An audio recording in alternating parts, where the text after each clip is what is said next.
Hello once again, good afternoon. Second video बनाने में काफ़ी लेट हुआ, sorry for that because some essential work आ गया था हमें और उस वजह से लेट हुआ, but now we will continue. So this is your second video, second part of the chapter. First, that is matter and its surrounding. In the previous chapter, we'll learn about matters, what is a matter and property of matters, and we done a lot of activities, practical activities, and prove the properties of the matter by doing many activities. And some of question like uh, uh, in, in regarding KMNO4, lot of student asked me, so I will definitely answer him again in this video, but at the last of the video. Okay, so start करते हैं. इसमें आज सबसे पहले जो part 2 है, इसमें दो टर्म अभी जान लेना है. तो जो फर्स्ट टर्म है वो क्या है, वो है रिजिडिटी. सेकेंड टर्म क्या है, फ्लूइडिटी. बहुत सिंपल सा टर्म है, बहुत ज़्यादा इसमें समझने की रॉकेट साइंस की ज़रूरत नहीं है. Tendency of maintain the shape, this term is tendency of maintain the shape is rigidity. rigidity क्या है, टेंडेंसी है, एक तरह का लक्षण है, गुण है, जो भी कह सकते हो, किस चीज़ का, अपने शेप को मेंटेन करने का, यानी अपने साइज को मेंटेन करने का. मतलब हमारा जो साइज है सो है. ठीक है. अब इसके बाद जो ये टर्म है, इसको डिफाइन किया जाता है बाय द टर्म्स रिजिडिटी. इसको रिजिडिटी के रूप में डिफाइन किया जाता है, मतलब जाना जाता है, व्यक्त किया जाता है. And it happens in solid. और ये जो फीचर है या कैरेक्टरिस्टिक्स है या जो भी टेंडेंसी है, गुण जो भी कह सकते हो इसको, ये किस में होता है, सॉलिड में होता है. मतलब सॉलिड कभी अपना शेप चेंज नहीं करता है जनरली. यहाँ ध्यान रखना टर्म को, जनरली. सेकेंड जो चीज़ है वो है फ्लुएंसी, फ्लूइडिटी. सेकेंड टर्म है फ्लूइडिटी. तो tendency of water flow of substances, tendency of flow. Fluidity क्या है, टेंडेंसी ऑफ फ्लो, मतलब बहने या तैरने की टेंडेंसी. तैरने मीन्स जो हम लोग तैरते हैं वो नहीं, जो ऑटोमेटिक फ्लो करता है, वाट जैसे गैस एयर में क्या करता है, तैरता है, तो वो वाला फ्लो का हम बात कर रहे हैं. या फिर किसी भी लिक्विड को आप नीचे गिरा दो तो क्या होता है, एक जगह से दूसरी जगह ट्रांजिट करने लगता है, तो वो फ्लो करना हुआ.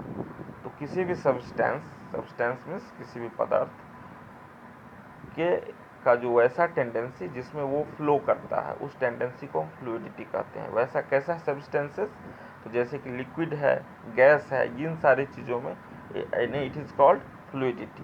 तो इन सारी चीज़ों में जो ये टेंडेंसी पाया जाता है उसको हम फ्लूइडिटी कहते हैं, और जनरली लिक्विड और गैस में ही ये पाया जाता है. This characters is found in liquid and gas. Okay.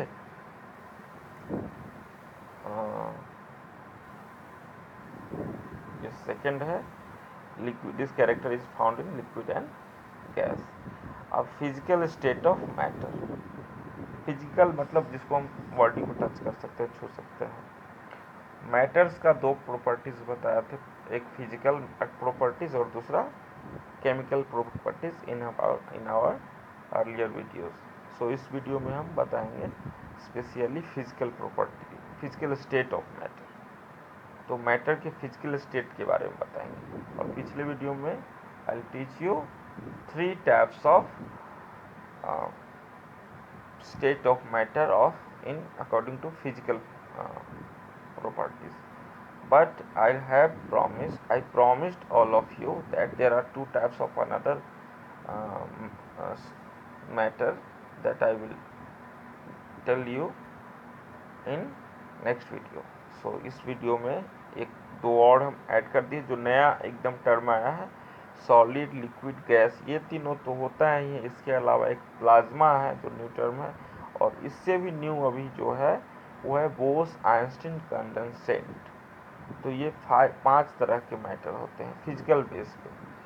तो ये क्या होते हैं, इसको ध्यान करके याद रखना कि solid, liquid, gas, plasma, Bose Einstein condensate. ये प्लाज्मा और बोस एंड आइंस्टीन कंडेंसेंट जो है ये बिल्कुल थोड़ा नया है। इसको आगे की वीडियोज़ में जैसे जैसे आएगा वैसे वैसे हम इसको क्लियर करते जाएंगे, तो इसके लिए बहुत ज़्यादा चिंता करने की ज़रूरत नहीं है। अब solid, characteristics of solid. Solid का जो कैरेक्टरिस्टिक है, हाँ एक और यहाँ पे बताना भूल रहे हैं, पिछले वीडियो में मैंने क्वेश्चन में फीचर्स लिख दिया था, तो बहुत सारे बच्चों को समझ में नहीं आता। तो स्टूडेंट्स, फीचर्स, कैरेक्टरिस्टिक्स, स्पेशलिटी, ये सारी चीज़ों का मतलब गुण, लक्षण, विशेषता, यही सब होता है जिसको आप समझ सकते हो। ये दोनों, ये सब सिनोनिम्स हैं। तो यहाँ कैरेक्टरिस्टिक्स ही लिखे हैं बहरहाल, तो कोई प्रॉब्लम नहीं होगा। Characteristics of solid. सॉलिड की क्या क्या कैरेक्टरिस्टिक्स हैं? तो fix shape and fix size. Size और एंड शेप क्या होगा उसका? फिक्स होगा। सॉलिड का साइज एंड शेप हमेशा फिक्स होता है। बट कुछ एक्सेप्शंस भी हैं जिससे रिलेटेड क्वेश्चन आगे आने वाले हैं, इसीलिए इसको याद रखना। Fix shape and size is the first property of first characteristics of solid. तो सेकंड क्या है? Solid can't compress easily.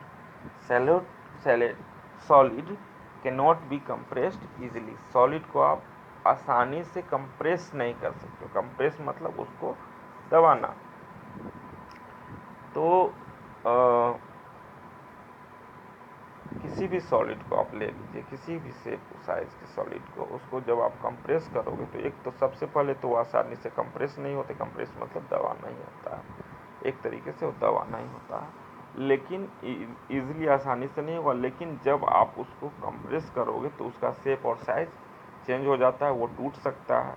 तो ये आसानी से होने वाली चीज़ नहीं है। तो ये इसका सेकंड कैरेक्टरिस्टिक्स है, सेकंड लक्षण है। और थर्ड है solid can't flow. Solid flow नहीं कर सकता। जैसे कि किसी भी एयर में जैसे ही गैस को हम खुला छोड़ते हैं तो वो एयर में जाकर के फ्लो करने लगता है। किसी भी लिक्विड को हम जैसे ही छोड़ देते हैं ज़मीन पे तो वो फ्लो करने लगता है, चाहे कोई भी वाटर हो, मिल्क हो, है ना। वैसे ही गैस का भी वही है, उसमें तो फ्लूइडिटी और ज़्यादा होता है। तो सॉलिड में फ्लूइडिटी नहीं होता है, सॉलिड में क्या होता है? रिजिडिटी होता है। That's why solid can't flow. तो ये सॉलिड फ्लो नहीं कर सकता। ये थर्ड, इसके बाद प्रॉपर्टीज हो गया। इसका फोर्थ प्रॉपर्टीज है solid can't take shape of container. किसी भी कंटेनर में जब हम लिक्विड को रखते हैं या गैस को रखते हैं तो वो उसका शेप ले लेता है। बट सॉलिड को हम क्या करते हैं, कंटेनर में रखेंगे भी तो वो अपना शेप साइज चेंज नहीं करता। जैसे कि आप छोटा सा एग्जांपल ले लो, किसी भी सॉलिड का, कोई भी सॉलिड उठा करके आप किसी डब्बे में रख दो तो उसका shape and size according to उस कंटेनर के साइज में नहीं होता। वो जो शेप है उसका वही रहता है। कोई भी सॉलिड, अपने आसपास के कोई सॉलिड को देखो, बुक ही रखते हो अलमीरे में तो क्या होता है? अलमीरे के साइज में आ जाता है? नहीं आता है। जैसे कि गुड़ का एक ढेला ही मान लो, उसको आप रखते हो किसी बॉटल में तो क्या उसके साइज का हो जाता है? नहीं होता है, क्योंकि वो सॉलिड है और वो अपना शेप एंड साइज चेंज नहीं करता है। तो यहाँ पे है solid can't take shape of container. ये कंटेनर का शेप नहीं लेता। कंटेनर मीन्स वैसा बर्तन जिसमें कोई भी चीज़ रख सकते हैं। अब फिफ्थ जो रूल, इसका प्रॉपर्टी है सॉलिड का, कैरेक्टरिस्टिक्स है, वो है सॉलिड हैव हाई डेंसिटी। अब ये डेंसिटी क्या होता है? डेंसिटी समझो ऐसे, डेंसिटी मतलब जो भी पार्टिकल्स है उसके एकदम काफ़ी नज़दीक होते हैं। तो सॉलिड के पार्टिकल्स सबसे ज़्यादा नज़दीक होते हैं, इसलिए उसका डेंसिटी हाई होता है। लिक्विड के उससे थोड़ा कम होते हैं, तो उसके जो पार्टिकल्स होते हैं छोटे छोटे, वो क्या होता है? थोड़ा दूर दूर होता है, तो उसका डेंसिटी सॉलिड से लो होता है। और उसके बाद जो है लिक्विड आता है, गैस आता है, तो उसके पार्टिकल्स और थोड़ा दूर दूर रहते हैं, तो उसमें और लो डेंसिटी होता है। ठीक इसी तरह से आप ऐसे भी सोच सकते हो, जिसका डेंसिटी हाई होता है उसमें फोर्स ऑफ अट्रैक्शन ज़्यादा होता है, जैसे कि सबसे ज़्यादा सॉलिड में, उसके बाद लिक्विड में, उसके बाद गैस में। तो इस तरीके से आप डेंसिटी समझ सकते हो।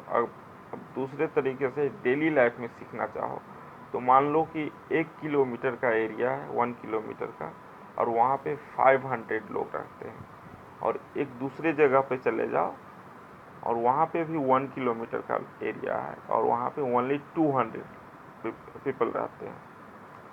तो लोगों की डेंसिटी जो है, पॉपुलेशन की, कहाँ का पॉपुलेशन ज़्यादा डेंसिटी है, किस किस पॉपुलेशन में ज़्यादा डेंसिटी है? तो जहाँ पे 500 है वहाँ का डेंसिटी हाई होगा, और जहाँ 1 किलोमीटर में ही 200 लोग रह रहे हैं तो वहाँ घनत्व कम होगा, तो वहाँ का डेंसिटी लो होगा। डेंसिटी मीन्स घना, तो पार्टिकल्स जितना नज़दीक होगा उसका डेंसिटी उतना ही हाई होगा। तो सॉलिड है हाई डेंसिटी। ये सारे इसके प्रॉपर्टीज़ हैं, just keep in mind. And now from this properties, after keeping in all these properties in mind, there are some exceptions that makes a question that that's answer you should know. Okay, the first question is, the rubber hand can change its shape on stretching. Rubber hand जो है को जब हम stretch करते हैं तो इसका shape change हो जाता है, but why it is called solid. अब क्वेश्चन है कि रबर हैंड जो देखे हो, रबर हैंड हाथ में भी लगाते हैं, उसको हम लोग कहते हैं सॉलिड। वो सॉलिड शेप में आता है क्योंकि उसको किसी में जगह पे रख दो, अपना साइज मेंटेन करके रखता है बहुत सारा, वो सॉलिड ही, फ्लूइडिटी उसमें नहीं होता है। लेकिन जब उसको स्ट्रेच करते हैं हम लोग, यानी कि खींचते हैं, तो उसका शेप साइज चेंज हो जाता है, लेकिन फिर भी उसको सॉलिड माना जाता है। ऐसा क्यों?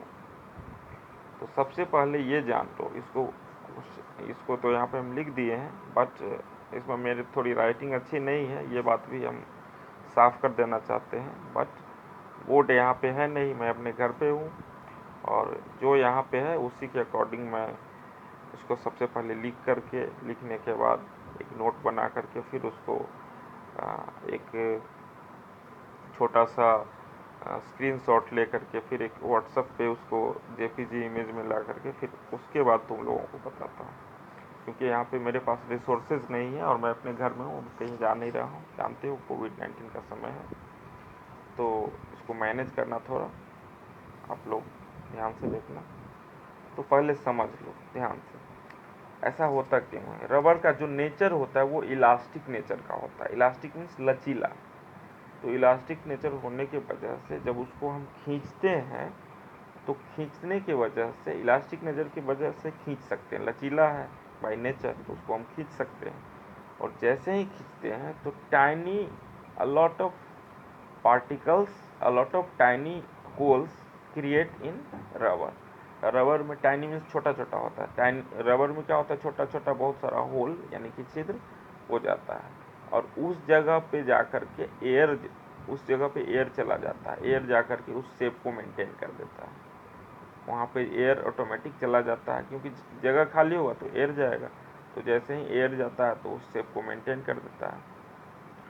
अब इसको मेंटेन कर देता है तो फिर उसका, और जैसे ही हम उसको छोड़ देते हैं, स्ट्रेच करना छोड़ देते हैं, तो वापस वो अपने जगह पे जाता है, और वहाँ पे जितने भी टाइनी होल्स से जितने भी एयर है वो एक्सपेल्ड आउट हो जाते हैं, यानी कि वो बाहर निकल जाते हैं, और इस तरीके से फिर से वो अपना साइज फिर से वापस रीगेन कर लेता है, प्रीवियस साइज को, प्रीवियस शेप को। सो इसीलिए हम लोग इसको, ये फाइनली तो ये अपना शेप रीगेन कर ही लेता है, इस वजह से इसको हम कहते हैं कि ये जो है सो सॉलिड है। अभी यहाँ पे हमने लिखा है जो, rubber hand can change its shape on stretching because it's elastic property and it has less force of attraction. यानी कि रबर हैंड जो होता है can change it's shapes on stretching, ये चेंज कर लेता है अपना शेप स्ट्रेच करने पे यानी खींचने पे, because it's elastic property, because of its elastic property, because of, यहाँ पे ऑफ है छोटा सा लिखा हुआ, इस इलास्टिक प्रॉपर्टी की वजह से ये अपना शेप चेंज करता है और it has less force of attraction in comparison to other solid. Solid में तो सबसे ज़्यादा फोर्स ऑफ अट्रैक्शन होता है, लेकिन रबर में और सॉलिड के से कंपेयर किया जाए तो फोर्स ऑफ अट्रैक्शन थोड़ा कम होता है, इसलिए भी इसको खींचने पे, ये स्ट्रेच करने पे इसका शेप चेंज होता है। और जिस समय but after releasing it's previous shape, सो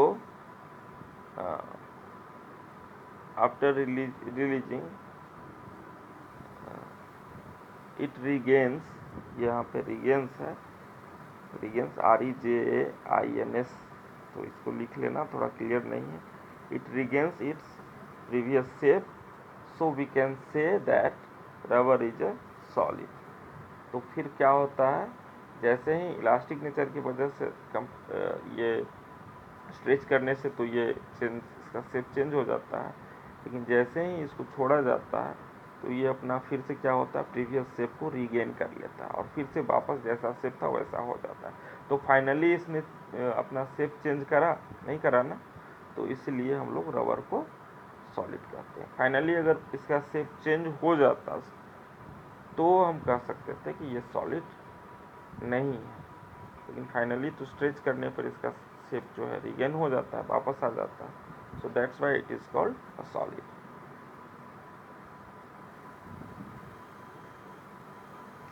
अब इसके बाद आता है second question. If salt and sugar don't appears to have a fix shape and size, fix shape या फिक्स शेप लिखो। If salt and sugar don't appears to have a fixed shape, then why we call them solid। अब salt और sugar का fix shape नहीं होता, क्यों नहीं होता, ये किस बेस पे लोग कर रहा है, क्योंकि उसको जब किसी भी सॉल्ट या शुगर को किसी भी कंटेनर में डालते हैं तो उसका शेप ले लेता है, तो फिर भी उसको सॉलिड कहा जाता है, ऐसा क्यों।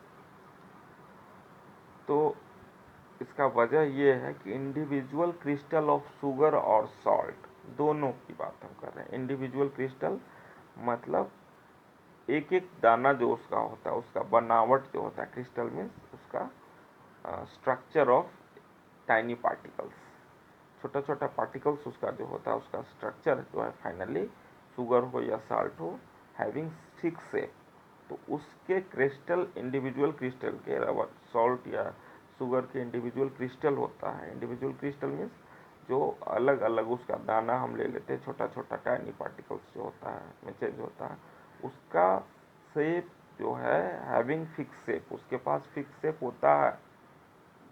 सो वी कॉल शुगर और salt it's sugar or salt is solid, that's why sugar or salt is considered as solid। देखो यह समझ में आ ही गया होगा, क्योंकि शुगर एंड सॉल्ट अपना शेप कंटेनर के हिसाब से तो ले लेते हैं, लेकिन उसका छोटा छोटा क्रिस्टल है, उसको उठा करके देखो तो उसका फिक्स शेप एंड साइज होता है।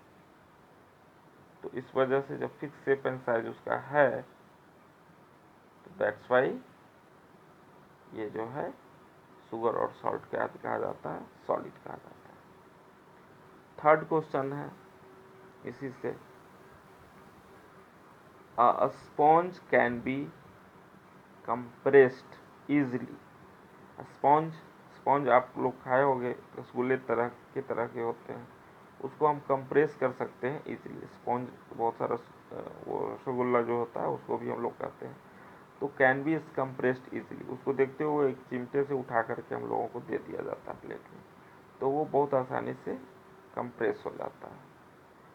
तो why do we call sponge solid. तो जब वो अपना साइज चेंज कर लेता है आसानी से, जबकि बताया गया है किसका प्रॉपर्टी बताया गया है सॉलिड का कि ये अपना साइज और शेप आसानी से चेंज नहीं करता, लेकिन वहाँ तो आसानी से दाबते हैं तो उसका साफ कंप्रेस करने पे उसका इजीली कंप्रेस हो जाता है। तो why do we call sponge solid, तो हम स्पॉन्ज को सॉलिड क्यों माने, क्यों कहें। तो इसका आंसर है जनरली स्पॉन्ज जो होता है उसमें बहुत सारा होल होता है, छोटा छोटा टाइनी होल्स होते हैं। टाइनी होल्स मीन्स बहुत सारे छोटे छोटे छिद्र होते हैं। अब जब उसके छिद्र छोटे छोटे होते हैं तो जनरली होता क्या है कि उसमें एयर जा कर के अपना जगह बना करके रखता है, तो उसको मेंटेन करके उसके शेप को रखता है। जैसे ही उसको दबाते हैं तो एयर उसमें से क्या होता है, एक्सपेल आउट हो जाता है, बाहर निकल जाता है स्पॉन्ज से। एंड व्हेन वी रिलीज, जब उसको हम कंप्रेस करना छोड़ देते हैं तो वो क्या करता है, वापस उस होल में जितने भी उसके एयर थे वो एयर वापस चला जाता है, जिससे क्या होता है कि वो स्पॉन्ज अपना प्रीवियस शेप को मेंटेन कर लेता है। तो यही रबड़ वाला सेम थोड़ा सा डिफरेंट है और इसमें थोड़ा सा डिफरेंट, लेकिन फाइनली वही होता है कि फाइनली अपना प्रीवियस शेप गेन कर लेता है। तो that's why sponge is considered as a solid. तो यहाँ पे हमने इसको लिख भी दिया, sponge having a lot of tiny holes, मतलब बहुत सारे छोटे छोटे इसमें छेद होते हैं। व्हेन वी कंप्रेस इट, जैसे ही इसको हम कंप्रेस करते हैं, all air of tiny holes, तो टाइनी होल्स में जितने भी एयर होते हैं जगह बना करके रखते हैं, एक्सपेल्ड आउट, मतलब एक्सपेल आउट मीन्स बाहर निकल जाता है फ्रॉम अ स्पॉन्ज से। एंड व्हेन वी रिलीज, और जब इसको हम इस पर कंप्रेस किए हुए दबाव को छोड़ देते हैं, रिलीज कर देते हैं उसको, तो क्या होता है, it's all air goes back to its previous place. All air जो है वो कहाँ चला जाता है, फिर से स्पॉन्ज में जितने भी टाइनी होल्स है उस होल्स में जा करके उसके होल्स पे चले जाते हैं, और फिर ऑटोमेटिक जब उस जगह पे जा करके वो भर जाएगा तो उसका क्या होगा, साइज एंड शेप को मेंटेन कर देगा। तो इट रेगेन्स इट प्रीवियस स्टेट, मतलब पहले की जो अवस्था है वो उसको प्राप्त कर लेगा। That's why sponge considered as a solid, और इसलिए स्पॉन्ज को सॉलिड की तरह कंसिडर किया जाता है। अब नेक्स्ट जो प्रीवियस वीडियो था उसका एक क्वेश्चन था KMnO4 से रिलेटेड था, तो आप लोगों सबको प्रॉब्लम हुआ इसमें। अब हम क्या करेंगे, इसमें इस वीडियो को थोड़ा और इजी बना देते हैं। तो क्वेश्चन है यहाँ पे, when you put KMnO4 piece, KMnO4 का पीस जिसको हम पोटेशियम परमैंगनेट कहते हैं, इसका पीस हम जैसे ही वाटर में डालते हैं, तो when you put KMnO4 piece, उसका छोटा सा टुकड़ा, इन द वाटर, उसके वाटर में डालते हैं, then water colour became purple, तो वाटर का कलर फर्स्टली क्या होता है, पर्पल कलर हो जाता है। But after dilution of water, तो लेकिन डाइल्यूशन ऑफ वाटर यानी कि उसमें और वाटर डालते हैं और वाटर डालते जाते हैं, the colour of water change, water का कलर चेंज हो जाता है और it became blue, light blue हो जाता है। Why it happen. तो इस क्वेश्चन को थोड़ा डायरेक्टली पूछ दिया था मैंने कि स्लोली ये पर्पल से लाइट ब्लू क्यों हो जाता है, तो इस वजह से मुझे अब थोड़ा सा क्वेश्चन को और इलेबोरेट करके लिखना पड़ा कि जब KMnO4 डाला जाता है क्वेश्चन को पहले समझ लो वाटर में, तो उसका कलर स्टार्टिंग में होता है डार्क पर्पल होता है, और जब उसको वाटर को डाइल्यूट किया जाता है, यानी कि उसको सॉल्यूशन जो होता है उसमें वाटर डाल करके उसको डाइल्यूट किया जाता है, यानी कि और पतला किया जाता है, तो उसका कलर पर्पल से क्या हो जाता है, ब्लू हो जाता है, लाइट ब्लू हो जाता है, यानी हल्का ब्लू। तो ये जो चेंज होता है कलर में वो क्यों होता है, तो इसका सिंपल चीज़ है, KMnO4 एक तरह का मैटर है, सॉलिड ही है। तो KMnO4 is made of millions of tiny particles, tiny means छोटा होता है, एकदम छोटा, बहुत छोटा, टाइनी, टीनी नहीं पढ़ना है इसको, टाइनी होता है TINY।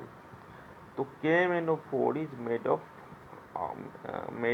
Of millions of tiny particles, मतलब KMnO4 जो है वो बना होता है मिलियंस ऑफ, लाखों टाइनी पार्टिकल्स से मिल करके बना हुआ होता है।